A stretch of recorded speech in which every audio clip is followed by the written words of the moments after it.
O Brasil não está bem das pernas, em todos os aspectos. A política externa está sendo um desastre. Mentira! O chanceler alemão Olaf Scholz foi recebido no Palácio do Planalto pelo presidente Lula.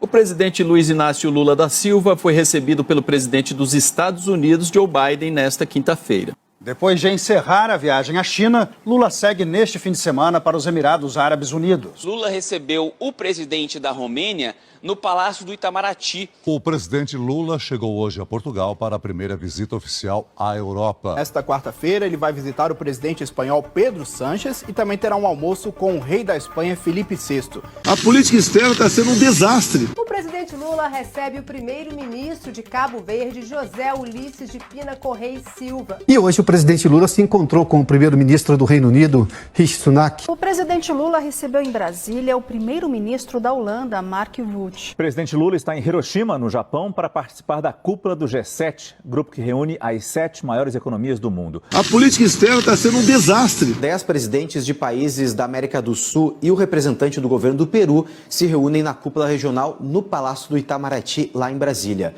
O presidente Lula começou o mês de junho recebendo o presidente da Finlândia. O presidente Lula se reuniu hoje, nessa manhã, com a presidente da Comissão Europeia, Ursula von der Leyen. O presidente Lula se encontrou nesta quarta-feira com o Papa Francisco no Vaticano em viagem à Europa. A política externa está sendo um desastre. O presidente Luiz Inácio Lula da Silva se reuniu com autoridades italianas em Roma, entre elas o presidente do país.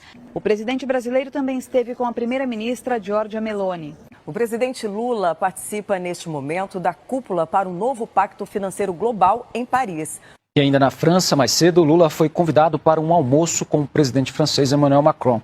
A política externa está sendo um desastre. As reuniões internacionais do presidente Lula já resultaram em investimentos diretos de 111 bilhões e 500 milhões de reais. Que interesse eu tenho em falar uma coisa que não fosse verdade? Não tem.